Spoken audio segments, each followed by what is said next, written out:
All right, everyone. Welcome, welcome, welcome to part 2 of MOGO's Summer Town Hall series. Today is a very special one where we're going to be discussing the PrOTECT Ordinance. PrOTECT is preventing over-policing through equitable community treatment. And I want you all to get your questions ready because this is going to be an interactive webinar. We do not host these town halls in order to just talk at you, but we want to speak and talk and discuss as a community. We have a very special guest with us on tonight, Council President Pro Tem Montgomery Steppe. She is going to be starting off the discussion. Now, I'm going to tell you, I'm going to facilitate that Q&A. We don't want to rush and get past what she's going to be talking about during the Q&A, because after her presentation, we will have a panel discussion that is going to be facilitated by MOGO's own Sabrina Callahan with the experts on PrOTECT. So we got 3 experts you are going to be interacting with and engaging with tonight. So not just the champion and the person who's going to get us over the finish line in the person of Council President Pro Tem Monica Montgomery Steppe, but you're also going to hear from Christie Hill of the ACLU and Jeffrey K, as I call him, from San Diego Organizing Project. So I want you all to listen, be attentive, but think about those questions as they arise and feel free to ask them, but you may be shocked to know that your question may be answered through the presentation. So we're going to go ahead, get this town hall started. I really want to thank my dear friend, Council President Pro Tem Montgomery Steppe, for being here with us tonight. I cannot tell you enough what an honor it is to have you here with us and our community members, which of course is nothing new for you, because as I always say about you, you represent the community, you are the community, you are of the community, you are in the community, you are with the community, and you bring the community with you to City Hall as you do the people's business. So just in case someone is in this town hall and they do not know who Council President Pro Tem Montgomery Steppe is, I'm just going to give you a little bit about her. She is my council member representing the wonderful District 4 of the city of San Diego. She sits on many, many committees within the city of San Diego, but also she sits on a lot of committees and organizations as a board member for outside organizations. She is the chair of Public Safety and Livable Neighborhoods. She is a member of the Active Transportation and Infrastructure Committee. She's also a member of the Economic Development and Intergovernmental Relations Committee, and she's also a member of the Budget and Government Efficiency Committee. She has been named and has been representing very well on the state's task force regarding reparations. And she is the co-chair of the City County Reinvestment Task Force. She sits on the MTS Board of Directors. She is the chair of the MTS Public Security Committee, and there's so many other things that she does. So with that, I'm going to hand the proverbial microphone over to my council member and the champion of the PrOTECT Ordinance, Council President Pro Tem Monica Montgomery Steppe. Thank you so much, Genevieve, for the introduction, for everything that you do for our community, for hosting this town hall along with this distinguished panel that we have here that I'm sure will be able to really just give additional understanding to this topic. I know that you all have been really working on this for some time. And so it's good to just see the momentum continue as we work through all of the bureaucracy at City Hall, especially with regard to some of our other measures. So I am not going to say my name again because it has been said over and over and over again, but it is my honor to represent the district that I grew up in, District 4 in Southeastern San Diego. I also want to, as I thank MOGO for hosting this town hall, I want to thank CPAC, the Coalition for Police Accountability and Transparency, all the organizations that are part of that coalition and all of the work that you have been doing. And most of all, thank you to everyone for taking the time to join us this evening and your ongoing advocacy efforts. So throughout, and just on that note, throughout the years, I know that the community has really showed up, especially around this topic. And we're going to go over some of the studies later on. And, you know, we're going on 10 years now that we have had enough data to show us what we need to do with regard to policy. But I do believe in this model. I believe in the community governance model that brings the government and community leaders together to plan and strategize. I think that with the situation that we're in right now in our city, state, nation, this is one of the only ways that we will build trust in government. So I am really, even though it is not always the easiest route, I think it's the best route for us to go, to come together to strategize and to create real solutions for the people. And with that, I'm going to start by sharing a brief overview of the work that's been done to highlight the bias and pretext stops that we are seeing now. And I will just reflect and provide a reminder that police reform is needed in multiple ways. I'm sure that many of you who are here with us this evening have been a part of other campaigns, have experienced this type of reform that we are doing either on a city level or on a statewide level, because we need multiple ways to deal with the way that we are being policed.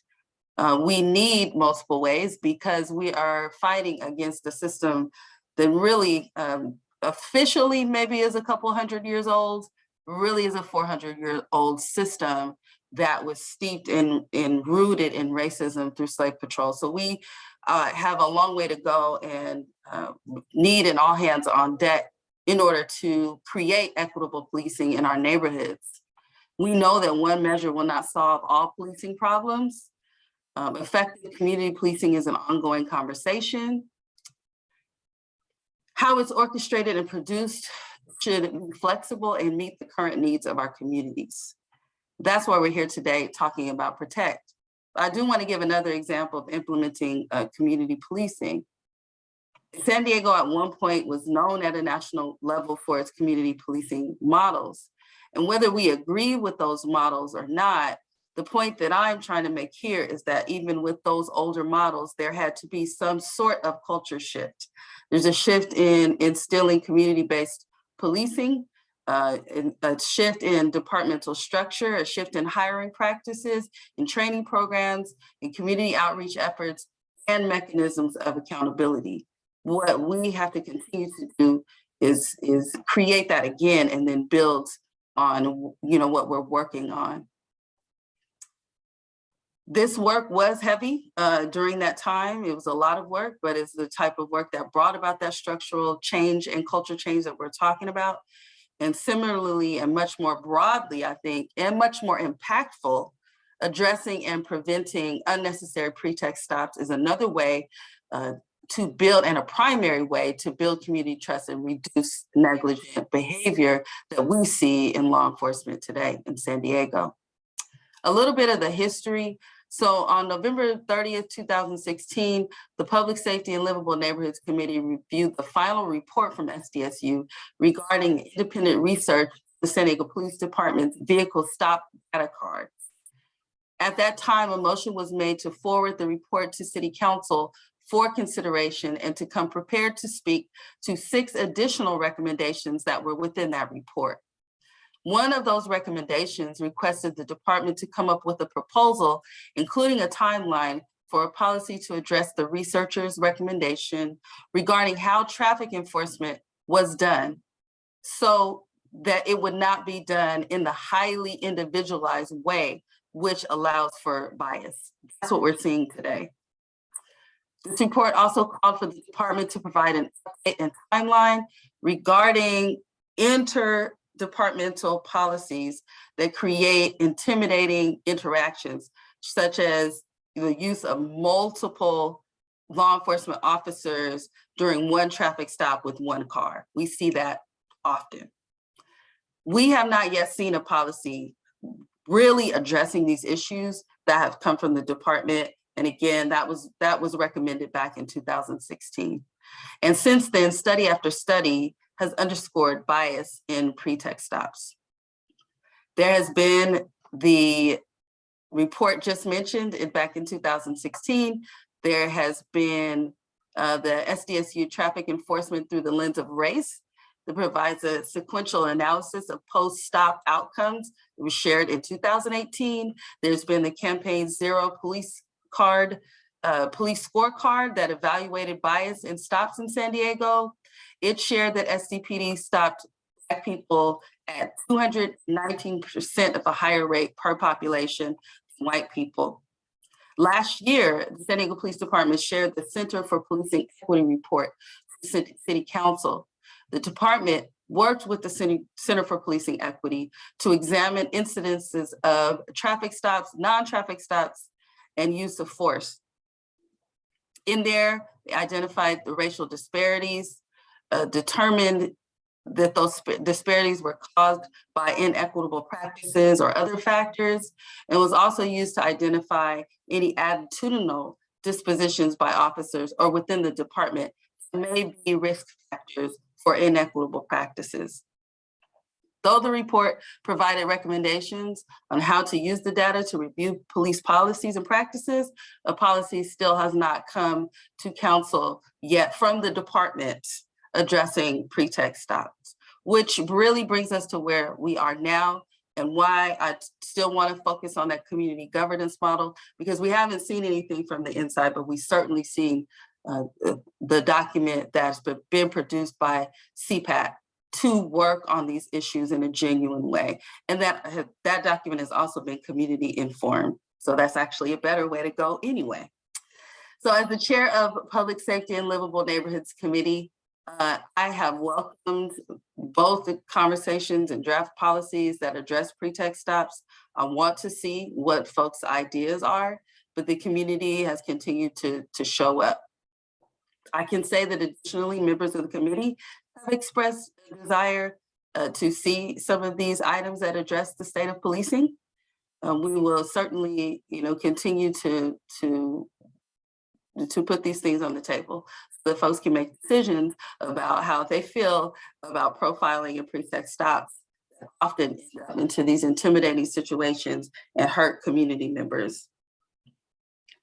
So I am glad the community has stepped up and remain committed to bringing forward that draft ordinance on PrOTECT that CPAT has so championed and brought forward. Now, at this time, that draft ordinance is under review by outside legal counsel, not the city attorney's office. When the city attorney issued a memo to have independent counsel, outside counsel, with regard to the Commission on Police Practices, PrOTECT was included in that memo. So this still is being handled by outside counsel. We know that it is a complex issue. We will be one of the first cities to really introduce to this degree and level this type of ordinance.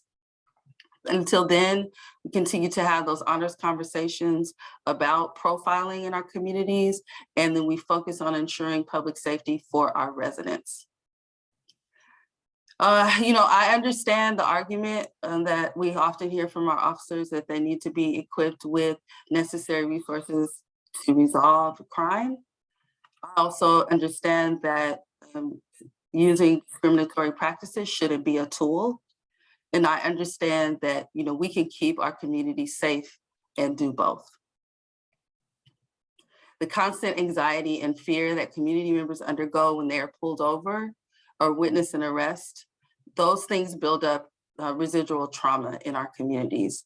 And so we have to continue to move forward, like I know you all have been doing, and reach a solution to the problems that are wearing on us every single day in our community.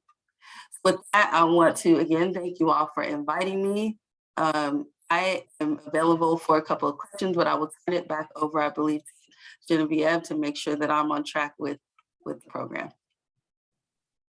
Indeed you are, and thank you so very much for giving us that overview of PrOTECT. We do have some questions in queue from community members, and so I just want to thank you again for making yourself available to answer questions from the community. So the first question that we have is from Ann Elliott, who is asking, when will the PSNLN committee consider PrOTECT? As soon as I know, you all will know. There are no issues right now, but as you witnessed last week or 2 weeks ago, when we brought the final reading of the surveillance ordinance forward, there was a delay in that. That was not something that I wanted to happen, but it did happen. And as we, are experiencing delays based on additions to these ordinances that I believe are not necessary, then, I have to account for that in the planning. So I am not in full control of when I can bring this forward, but I am looking to close out some of the major measures that we have worked on for the last 3 years so that PrOTECT can stand on its own and not be marred in any other, ordinances that are before the council. So as soon as you know, I will know. Or as soon as you know, we'll know, because you'll tell us. As soon as I know, you'll know. Help me. Thank you. Thank you for the help. Listen, I know it's been a long, hot day for you doing the people's business, so no problem. We have another question, and it is, what do you see as the biggest challenge to accomplishing policing reform? 400 years of conditioning. That's what I see. I see law enforcement has a upper hand when it comes to the narrative, and they also are not afraid to use that feeling of fear against our communities so that we accomplish very little when it comes to this subject. I, speak about this often, but there's no issue for any other topic that comes before us as, I would say just elected officials generally, right? Not just the city council, but we use data in all of our decisions, every single one of them. And as we see, we have study after study, we have a lot of history about just the nature of policing in our nation and what its original purpose was, right? So we have all of that, and still being able to kind of garner those feelings of fear is really something that unfortunately law enforcement has learned how to do very effectively. And they also have the conditioning, the fact that so many of us have been conditioned to believe that when we see Black or brown people that, we are fearful, right?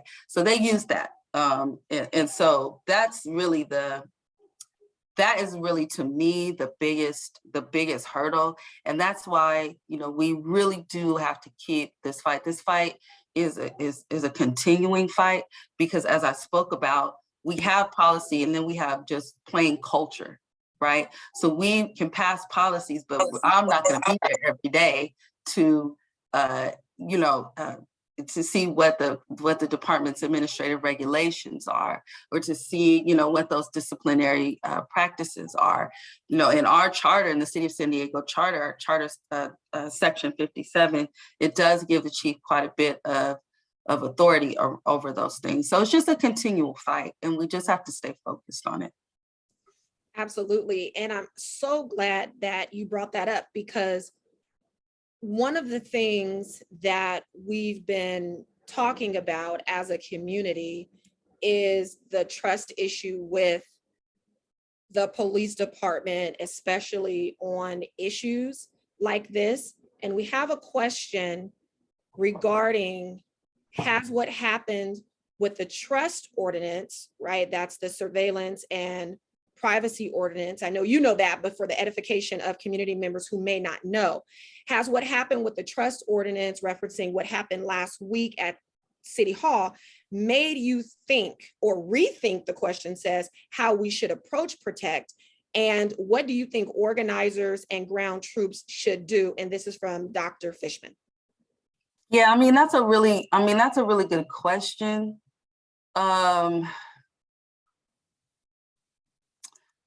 One thing that I want to caution us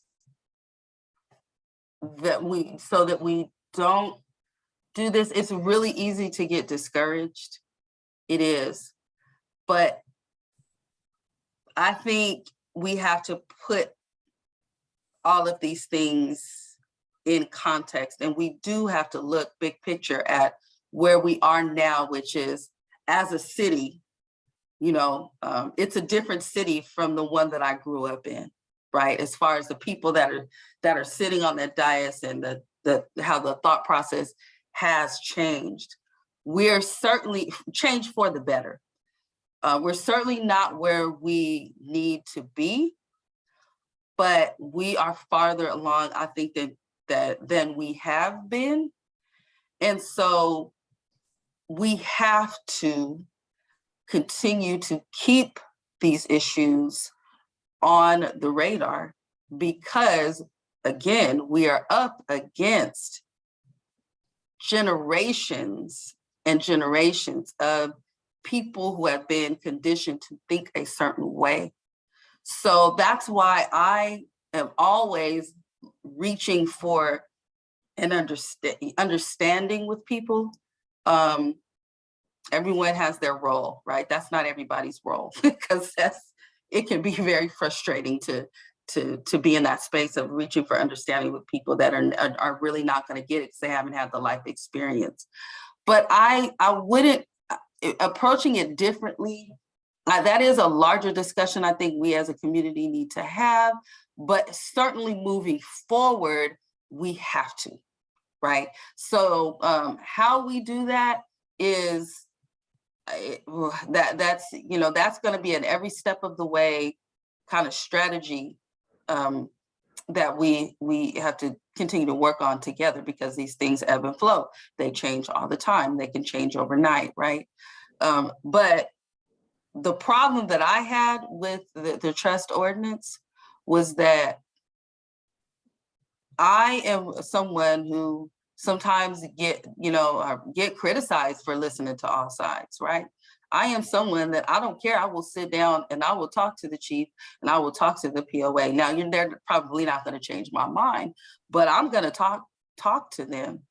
And the issue with trust, outside of just amendments, just in my mind were not necessary and somewhat prohibitive, was that the information that was being brought to us, in my mind, from law enforcement was just not true. There were no facts attached to those requests. And if I'm going to require that or ask my community to do that, then I'm most certainly going to ask the police department to do that before I support anything. And so we have to know what we're up against, and we're up against people's feelings too, right? How they see the world. That's what this police reform is all about. How people see the world, how they see what makes them safe, and so I would, always looking and changing strategies and debriefing is an important thing, but we do need to move forward once those things are done. Absolutely. And thank you for that commentary, because of course, we're going to be talking about why SDPD is afraid of this ordinance passing. We're going to have that very real conversation with community members after you exit stage left. But before we get there, if I can just indulge you for 2 more questions from community members. So we have a community member, Navarre Perry, who is asking, what is the biggest obstacle to getting it to council for approval? Now, I could actually read that in 2 different ways, but however you interpret that question, please answer it accordingly. The biggest obstacle is that I am a city council member in a strong mayor system. And that means that when I put forward a policy that is really all, anything with regard to changing the structure around policing, whether it's a proactive policy like I believe PrOTECT is, or a reactive one like Commission on Police Practices, dealing with accountability after something has already been done. Anytime in this system that we currently have, there's a couple of things. One is inherently, folks are not wired to want these things to be successful, right? That we sometimes have to work with. But two, I have, I think, 7 or 8 employees right now. And whereas with the strong mayor system, the mayor really has a larger group of folks to be working with to creating policy, often in rooms that I cannot be in, like the meeting confer room, and things like that. And so those are the challenges where that's why I have to time things out so that we don't lose our capacity, right, to really fight this thing like we know we're going to have to do. And that's the biggest obstacle I can say is a structural one. It's the way that the city is structured right now. And then just secondly, we are kind of fighting against a machine that has not. I'll just give you an example. I used to staff public safety in livable neighborhoods when I was a staffer, and it was like the committee that there was not a whole lot of analysis. There was not a whole lot of back and forth, right? Because it was always a given. The police department was going to get their budget without anybody questioning anything. And so in changing that, obviously you're going to come up against some barriers, because that's what change is. And that's why change is hard, but it's necessary. So those are the two things. I think it's just the structural, the way that it's built out, and then the kind of mentality. Thank you for that. And for the final question for you this evening, what can the community do from your perspective as the champion of the PrOTECT ordinance to help get PrOTECT over the finish line? So I will say this first. I completely understand that our community, we really have to be organized and rely upon each other, because it is not easy to be fighting this thing every day and just dealing with fighting in life. So with that, I certainly am sensitive to those issues in our communities. But for me, this is very important.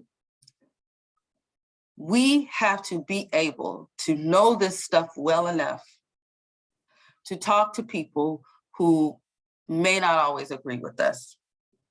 Because I'm telling you, and you all know this, what we are doing makes all the sense in the world for everybody.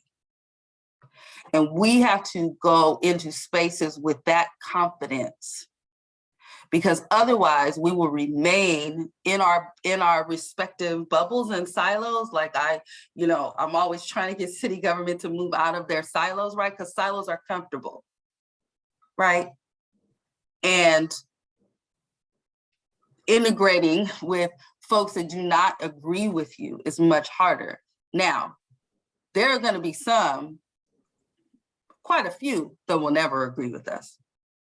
But there are some people in our community groups and in places that are not in sort of more of our advocacy circles that really need these explanations, because they have community relations officers that are coming to them every single month, and they are telling our community members that they don't have enough staff because they don't have enough money, and our response times are not good, and we cannot check on this situation for you because we're not getting everything we need from our city council. Our city council doesn't want us to do this. Our mayor doesn't want us to do that. So the people in our communities are getting this all the time.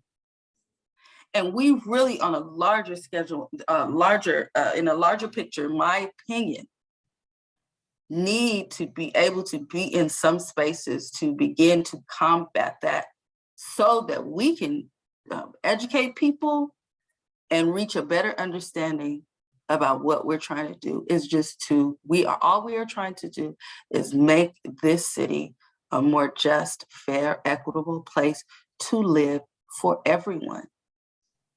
And everyone is not treated the same. And that is what we have to continue to let people know, because they're getting it from the other side all the time. And I know it's a stretch and I know it's hard, but it is necessary. It is absolutely necessary. So I think for PrOTECT in particular, yes, we have to explain PrOTECT, but I am looking at this because I think it's just a lifetime fight, right? And in that span of life, I do want to be able to reach understanding with people. And that's the only way I think we overcome the fear that is being fed to them.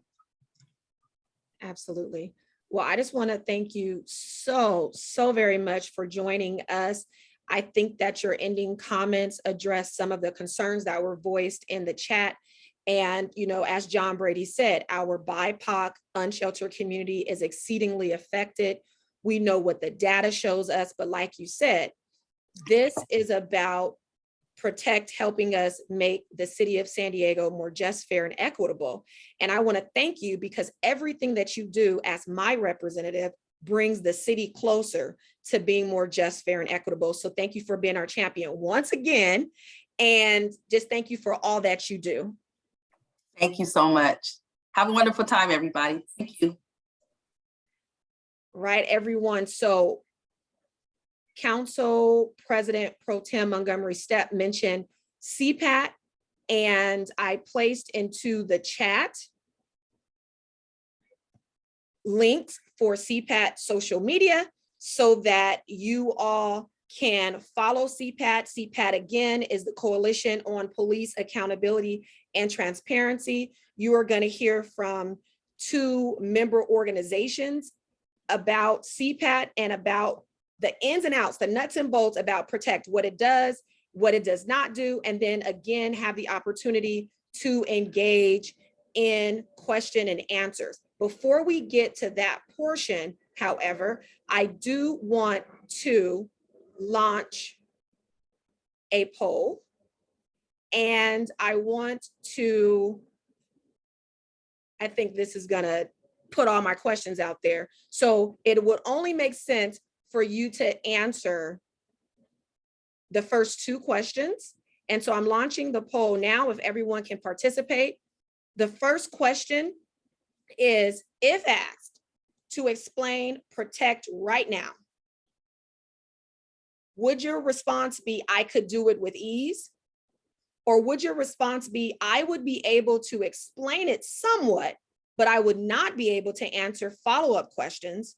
Or would you say, I would not be able to at all? And this is right now, as you are sitting as an attendee at this town hall. Would you be able to explain PrOTECT right now with ease?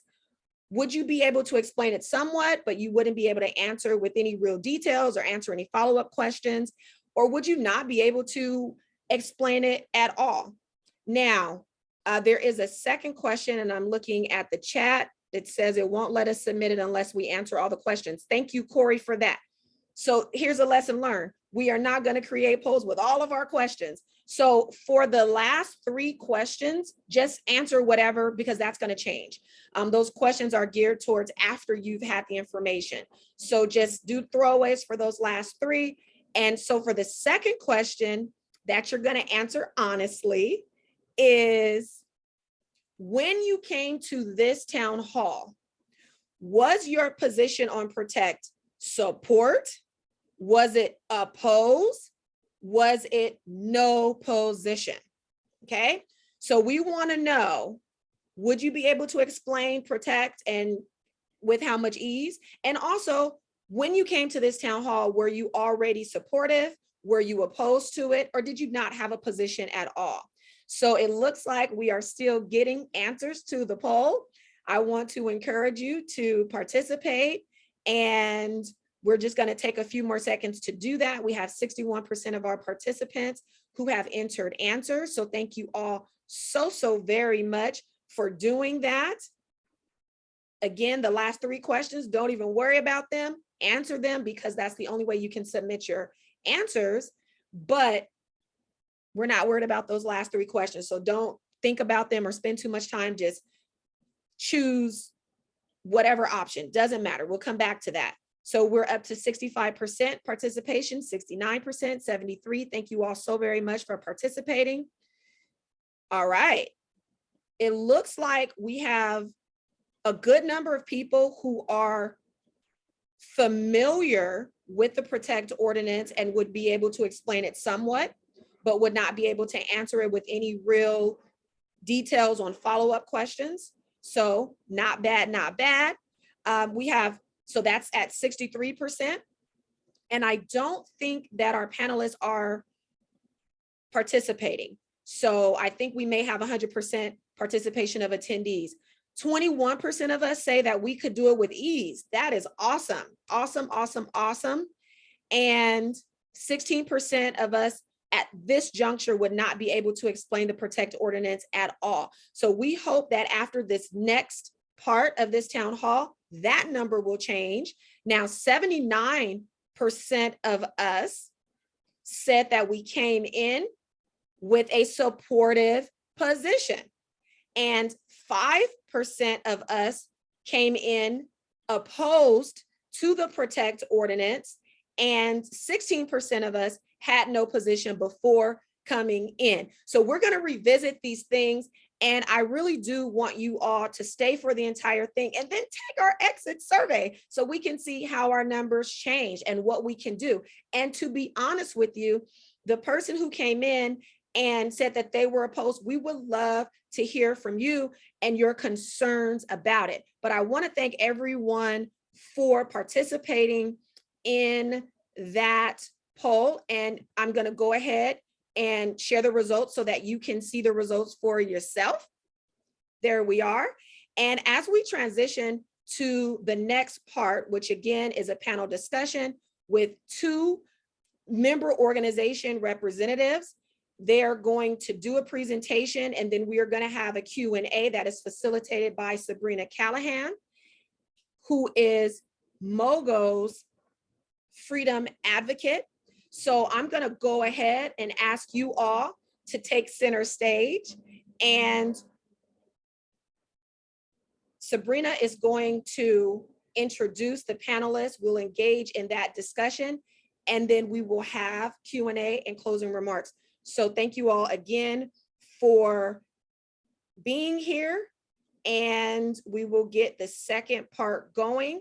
Again, I placed the social media links for CPAT. If you want to know what's going on with this ordinance, you can follow CPAT on the social media, and you can also follow MOGO, one of the hosts of this particular town hall. There's our social media there, and you will hear more in the presentation about what you can do, but I want to make sure that I place into the chat the Action Network link at this point. It will come back. We will remind you to sign the petition.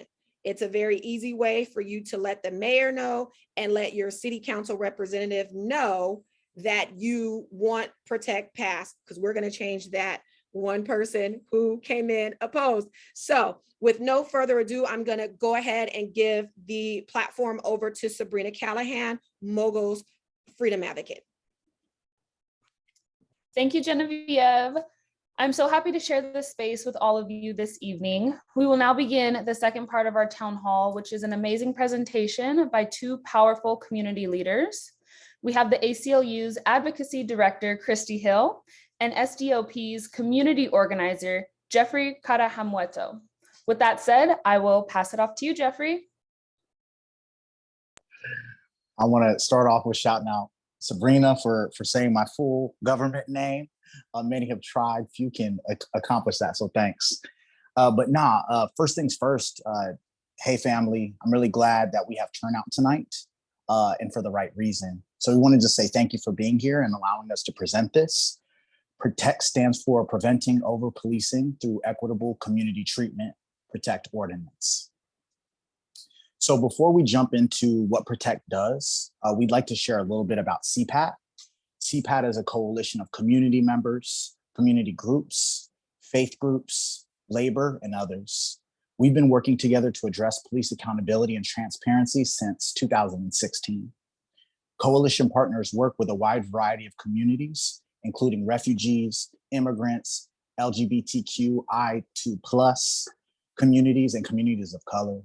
The diversity of the coalition members reflects the intersectionality of policing issues, similar to San Diego's landscape. And as you're looking at this, maybe you could just say something in the chat, but do folks recognize any of these community partners besides MOGO, ACLU, or SDOP? You take a 10 seconds or so.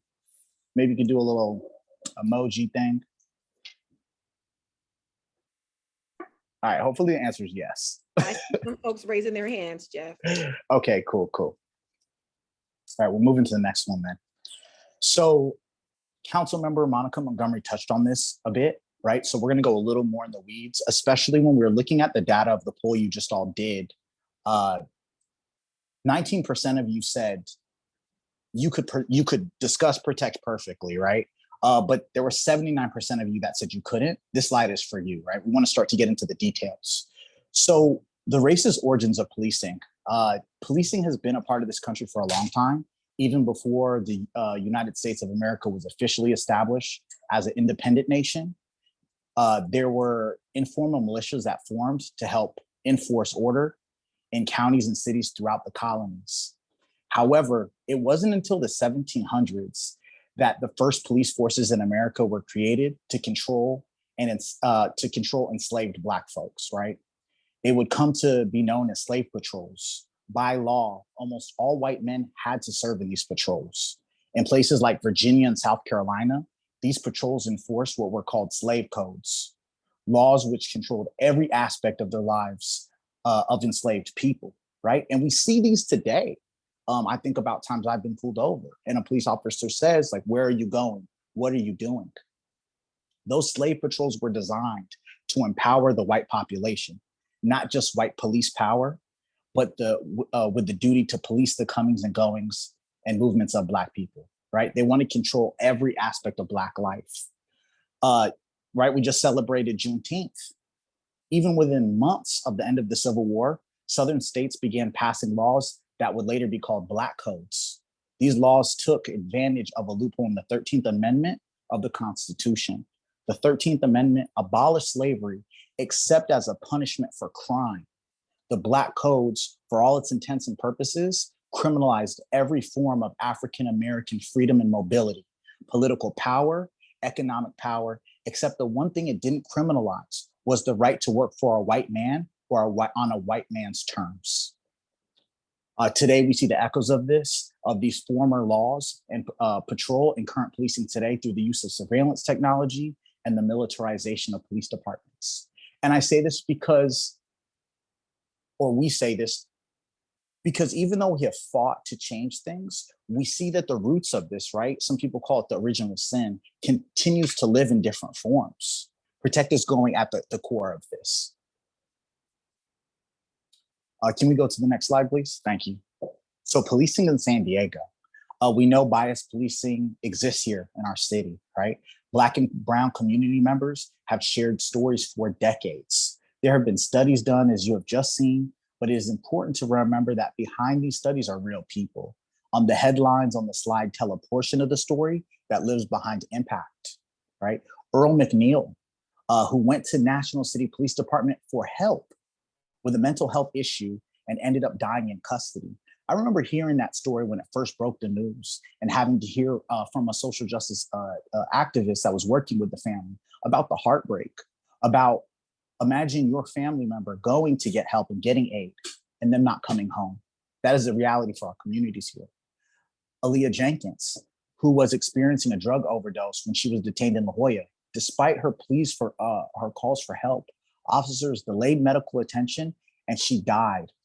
She went into a coma and died.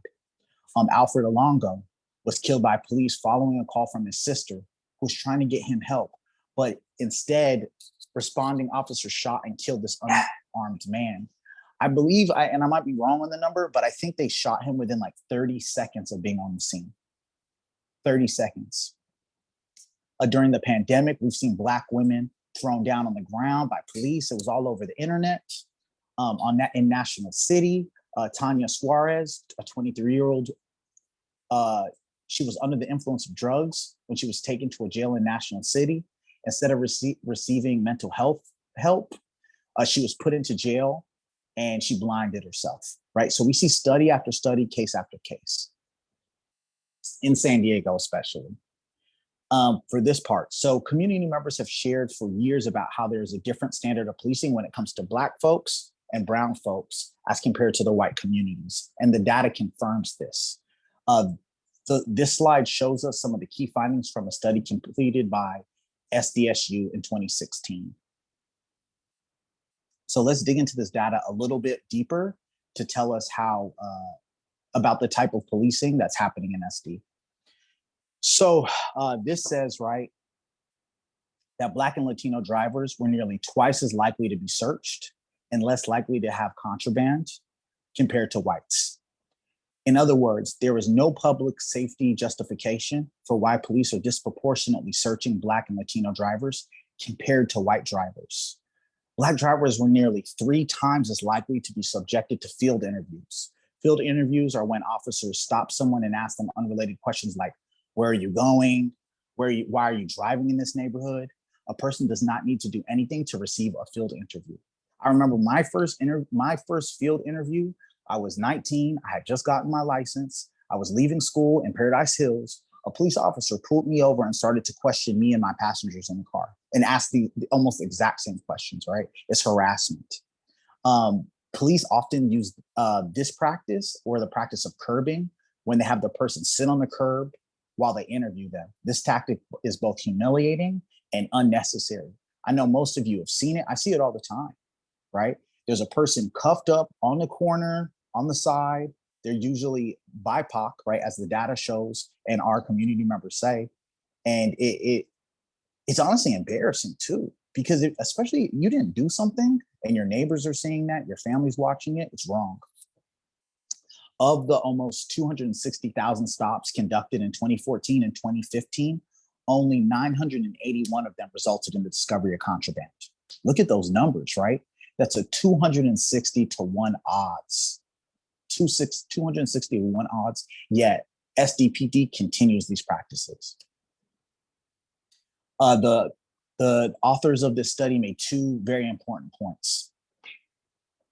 First, they concluded that after analyzing the 2014 and 2015 traffic stop data, it showed that perceptions of differential treatment are supported by the data, right?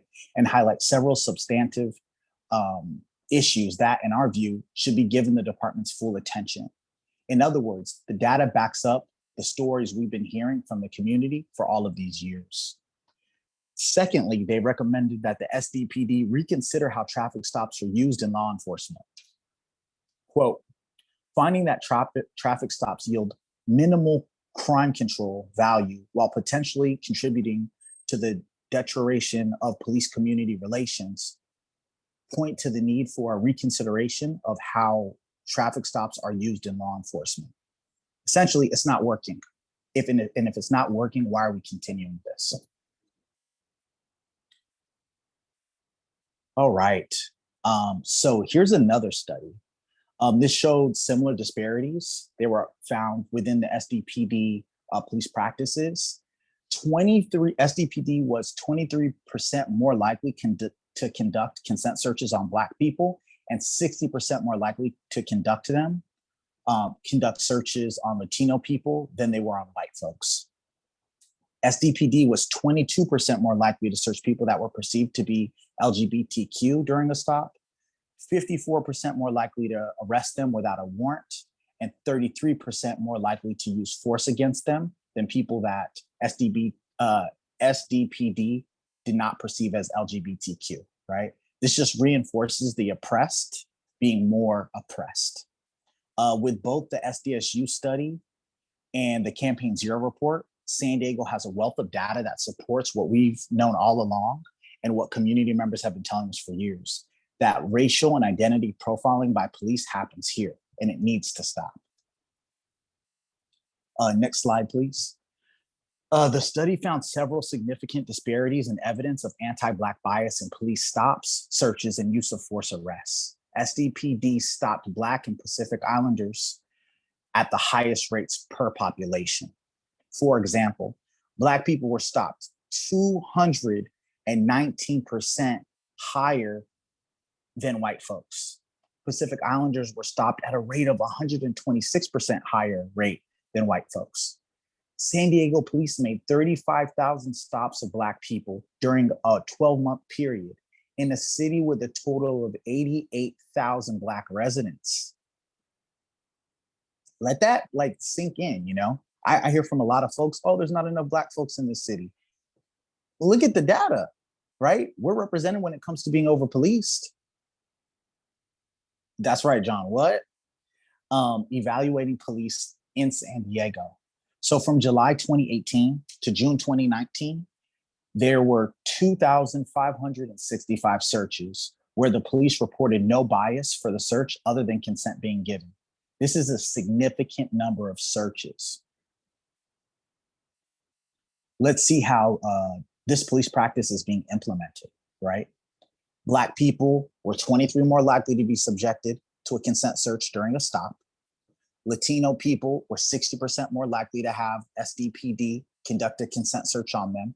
Repeatedly, both groups have found to be less likely to have contraband than white folks. And I want to say too for this slide, right? It's a trip. When we do this with different communities, the way that communities response to this is really heartbreaking. I've seen so many of our white community members and allies say, I've lived in San Diego for 60 years, 70 years, and I've never been pulled over or I've never been consent searched.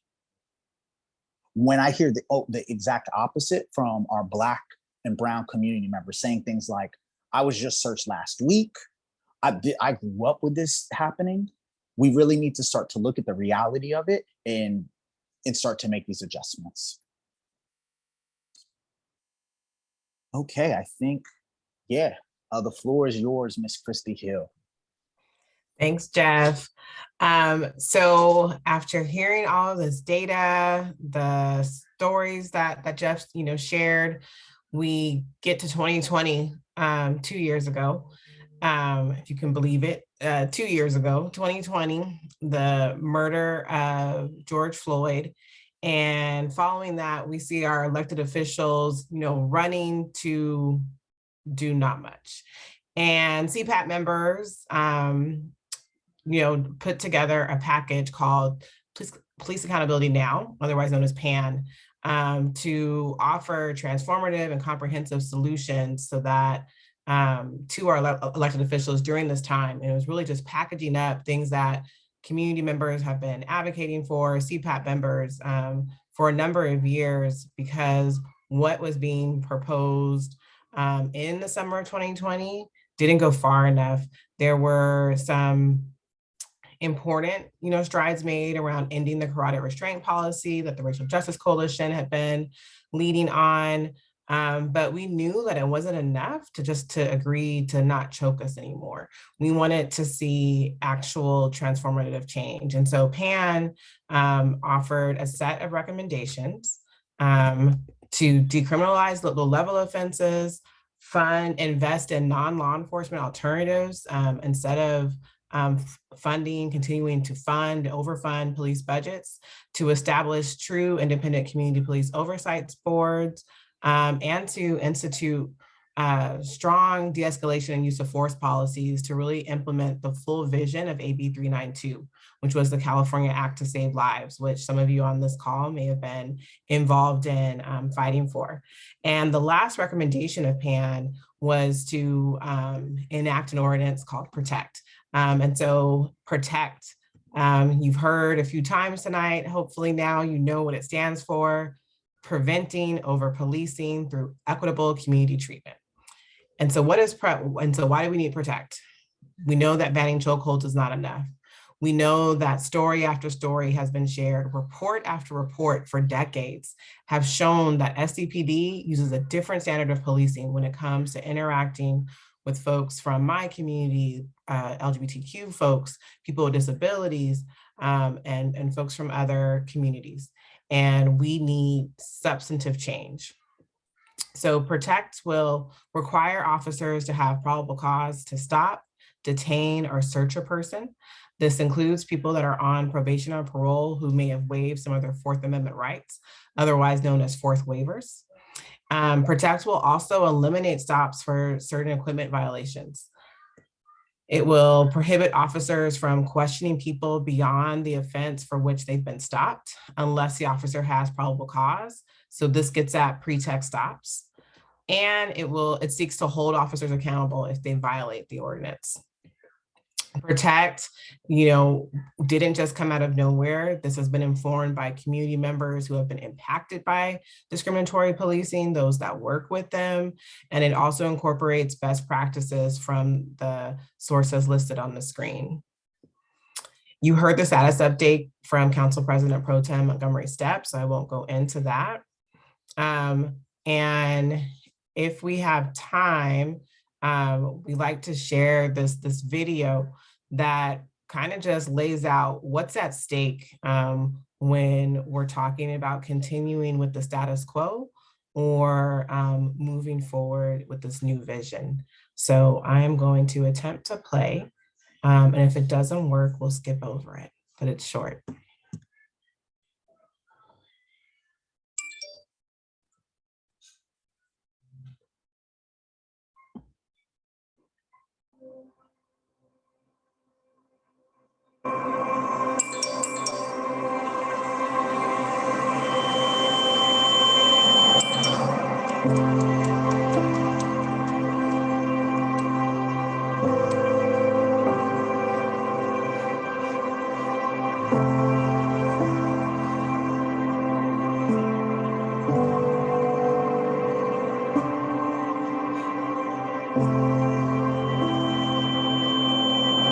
Dance when we dance and dance. Oh, oh, what I never seen in the world.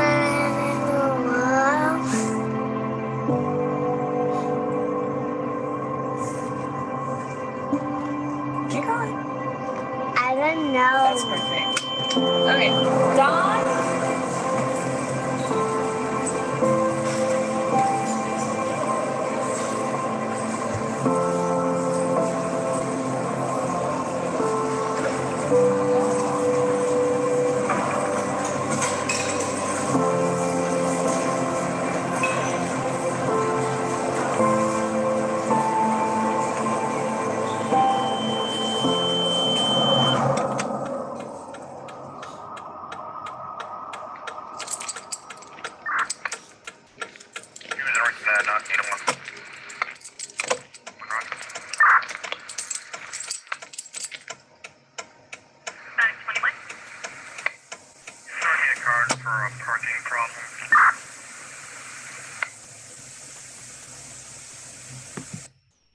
And so I'll leave it there.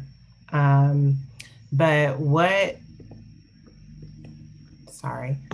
this video shows is really, how your joy can be taken at any moment, and that the stop doesn't have to result in a fatality.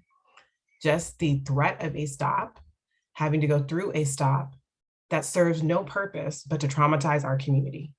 And that should not be any way that any person in San Diego, in California, in our country should have to live.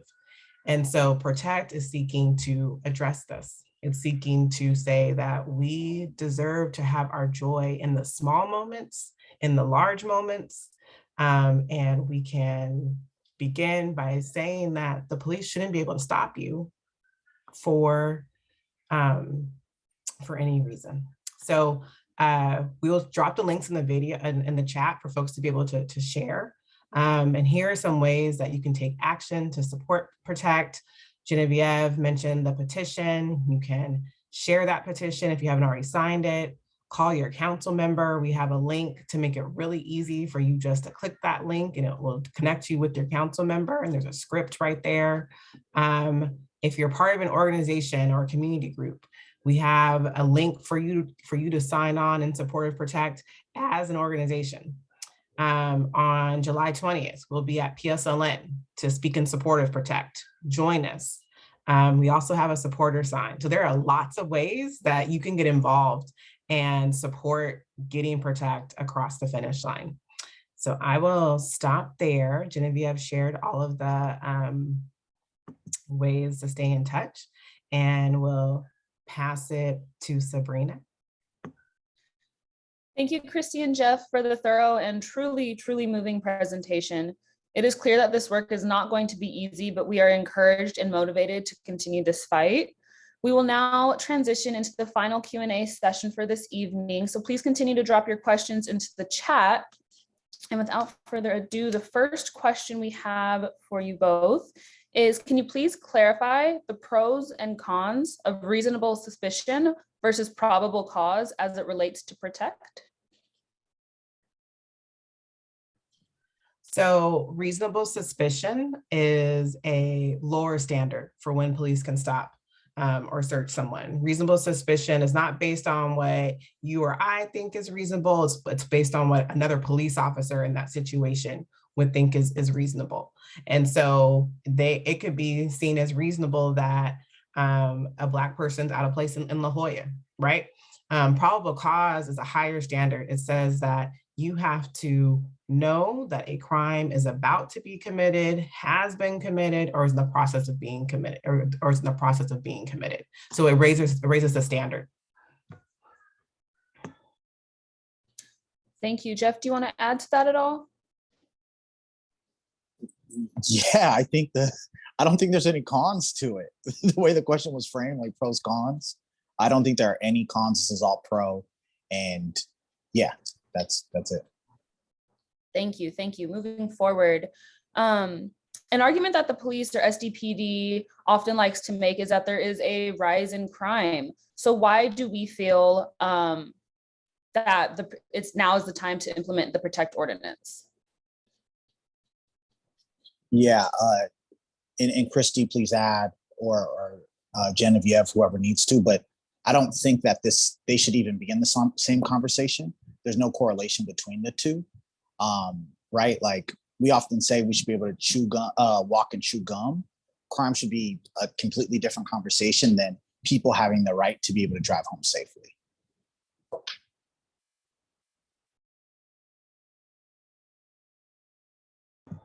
And I'll just add that on the rise in crime argument, that the police like to deflect because they don't want to face the facts, right? And we spent a lot of time in the presentation on the facts, on what is happening in our communities, what is being done by the police, where they are spending their time, on who they are spending their time, and they don't want to deal with that. They don't want to find solutions for the actual issues. They want to go and create issues that in some places don't even exist, instead of dealing with the direct facts. Thank you for that. Let's see here. On to our next question. How does the PrOTECT ordinance intend to hold officers accountable? I know that was listed on one of the previous slides. So what does accountability look like within the PrOTECT ordinance if it is violated?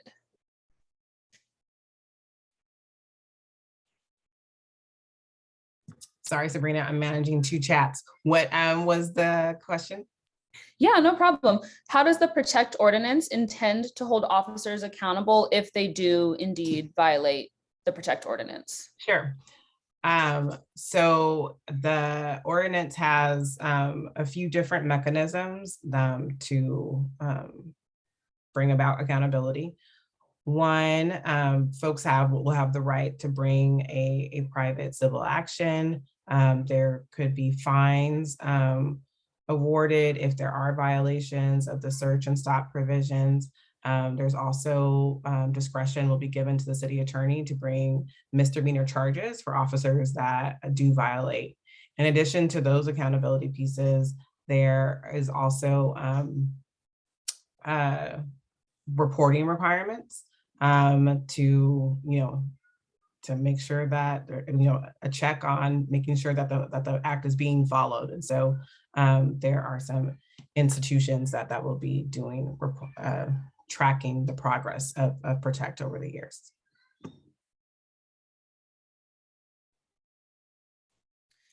Jeffrey, do you have anything to add? No, I don't. Awesome. Let me just double check the chat one more time. All right. Well, that does conclude our final Q&A set. There's more questions. Let me make sure that we get those answered. Okay. There's a question from Tracy DeZenzo, who said, aren't the 3 bullets you listed as part of the act already established police policy, meaning they already need probable cause to do searches? How does this act make a difference? I know that Christie talked about the difference between reasonable suspicion and probable cause, but there was a little more to that question. And I don't know if Christie, if you want to kind of just clarify why you mentioned PAN and the importance of that. So to Tracy's question, it's not already police policy. They can use reasonable suspicion to do stops. PrOTECT is raising that standard to say the only time you could do a stop or search, with some exceptions, is for probable cause. And then Genevieve, the PAN question, I'm not seeing that in the Q&A here. No, I mentioned it because I think the 3 bullets that he was talking about may have been a part of what you were talking about, the Police Accountability Now policy that was introduced. So that's the only reason why I brought it up, but no problem. There is a question from a Corey Bruins asking, are there plans to bring both sides into the same room for discussion around this, to Council President Pro Tem's point?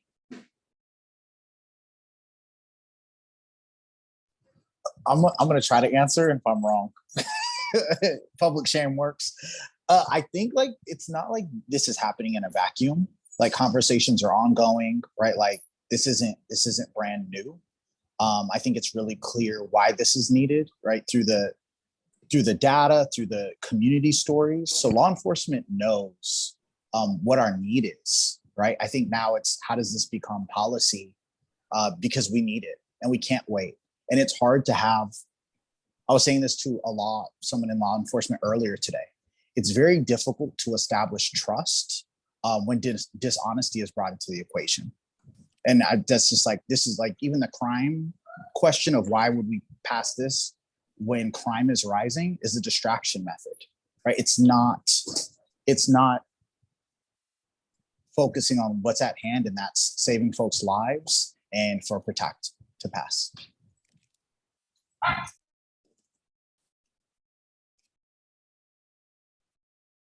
Thank you, Jeff. Christie, did you have anything to add to that? We don't, yeah, I don't. Awesome. Well, we do have another question that was submitted. If the police use a computer system to run checks on people and the cars they stop, why can't a report be generated about their checks?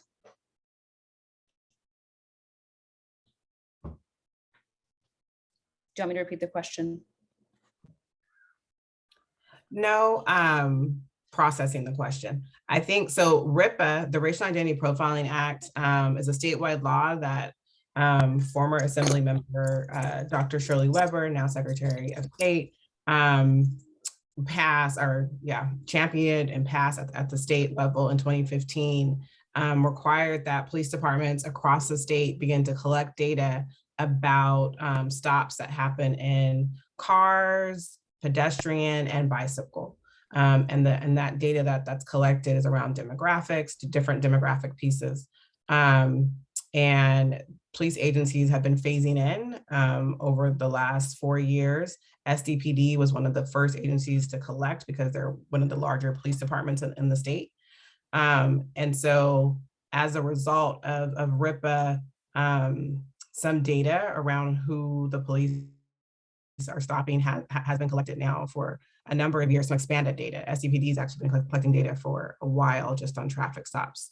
And so there is data sent to the state every year, but there's no requirement for a local report. And so PrOTECT would would institutionalize a requirement for a local report so that we can have conversations around what stops and searches look like in our region on a regular basis.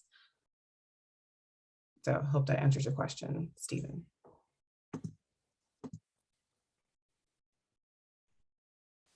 Jeffrey, do you have anything to follow up with? Awesome. All right, moving forward, we have another question from Stephen Steppe. He says, each officer has an ID, and if they are putting requests for information, and if they're submitting requests for information, but that data is always tilted towards a specific group, wouldn't they show up as biased?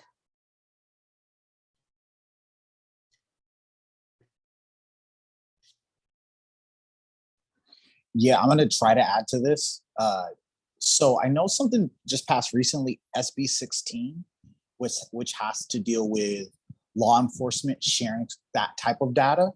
But currently that is just not shared with community, right? Other than extremely rare situations. We also know that police don't really out their own, right? There's a lack of accountability internally to these types of things. That's why we have to create policies to change them. In California, there's a state law called the Police Officers Bill of Rights, and it's a privacy law that provides our police with a lot of protections. Until a few years ago, like I think actually 2 years ago, we had one of like the strongest like privacy laws for police. Like it was even like stronger than like some southern states. And there was a bill passed, I don't recall the exact number, but the first iteration of it was SB 1421, and it allowed for the public to have access to public records in certain instances regarding police misconduct. And so one of the things that POBRA protects is like individual officer information. So there isn't a way for the public to get that, but the department definitely has that. And that is something that they say, this was a recommendation that groups have made as part of like RIPA's implementation, that's the Racial Identity Profiling Act, was that there should be regular checks by the departments used, because like there's a system that the city has invested millions in to like manage like data at the city. And so they can, you know, track which officers are filling out their forms, which ones aren't, who is like stopping a lot of folks who they perceive to be Latino. And the SCPD says that they are monitoring this, at least in the past, and that, you know, they would follow up with that officer. It's unclear what the discipline would be, but there is a way for that to happen. It's just that the public doesn't have access to that.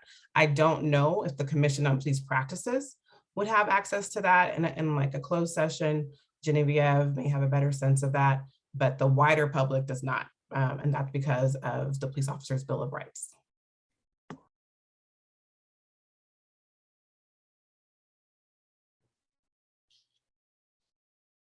Awesome. Thank you both for those very clear and informative responses. Please feel free, everyone, to continue dropping any final questions we may have for our awesome panelists. We do have one final comment from John Brady. And his question is, why do we not have any clear statistics about the percentage of police time spent on the unsheltered?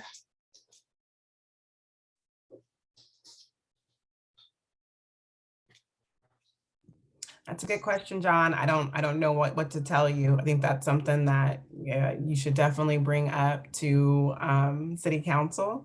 That could be a good study by the independent budget analyst or the auditor. And yeah.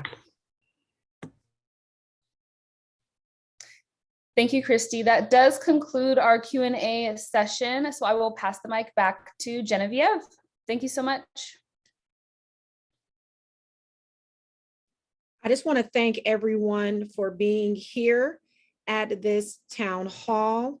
I want to make for certain to emphasize that it will take the community. We know that we have a fierce, a bold, and a courageous champion in Council President Pro Tem Montgomery Steppe, but it is going to take the work of all of us to get this across the finish line.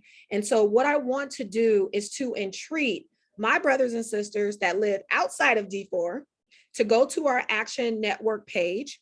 We want the mayor to know that you support PrOTECT. We want your city council representative to know that you support PrOTECT and that their constituents are concerned about how certain communities are over-policed, policed differently, underserved, underrepresented, but overly policed. And we are at a point where we now have numerous studies that support that we need PrOTECT. I will say this, PrOTECT is a community-derived solution. We all remember back in 2016 when SDSU was commissioned by the city itself to analyze police data, and our city council members, before our champion was there on the dais, said, we hear you, we see the disparities, we're gonna accept your recommendations, but not take any action. And then after that, we saw another study, the Campaign Zero study, that was also talked about in the presentation. And yet nothing came about as a solution to curb racial profiling. We now have SDPD's own analysis of their data. We have the San Diego Sheriff's Department's analysis of their own data.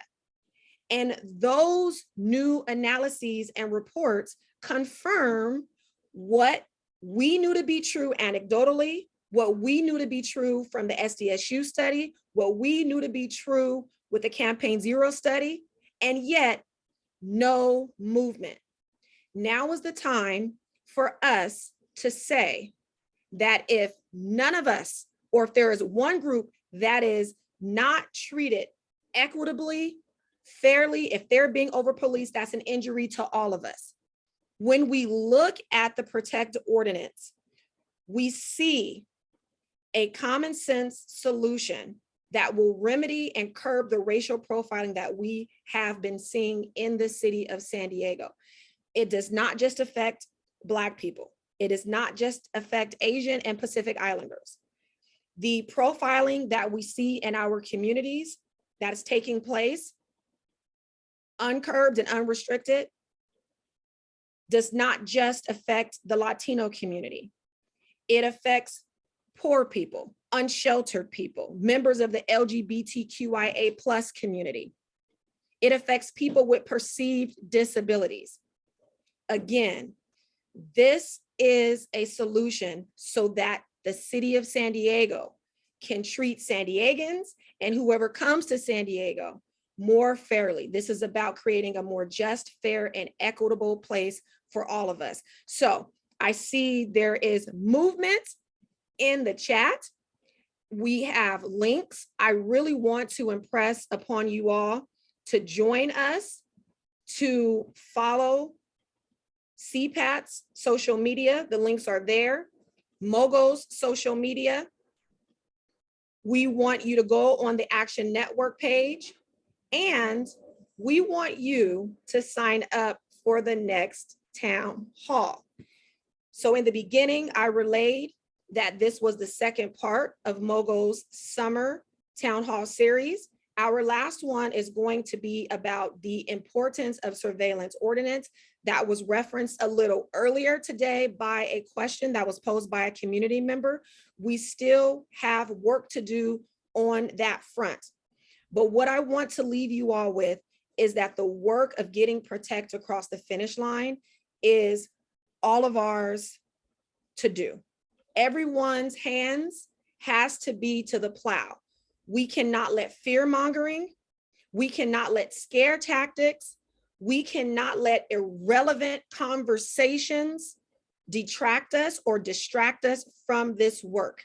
I can tell you that as a person who has been in this arena working for many, many years with the folks that you've heard from tonight, that we cannot lose this because there's too much at stake. And we can't say that simply because law enforcement likes their toys and likes their tools, that we do not have the power to limit their use when we know that the uses of these powers are used discriminatorily and in a way that is unfair to certain groups in our community. So with that, I'm going to say we have the power to change this. Thank you all for coming out. Thank you so very much. And before you go, and I love that you all are holding on, I'm going to not launch a poll, but I'm going to ask you to raise your hands, your virtual hands, in the chat.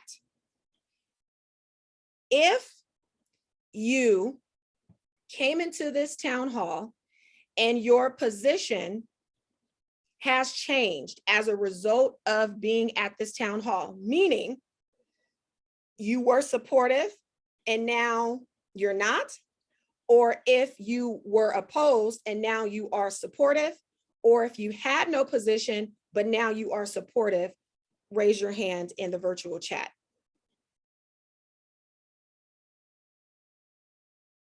All right, I'm seeing hands being raised. Thank you all so very much.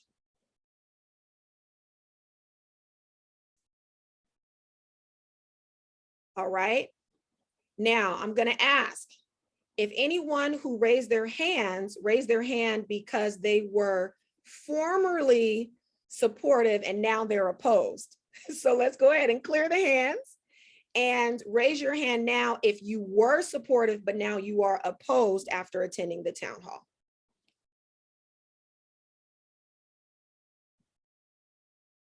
I want to make sure we clear the hand. So I'm going to ask that question again. If you were supportive and now you're opposed, raise your hands. Okay, I'm seeing no hands. If you were opposed, but now supportive, can you please raise your hand in the chat?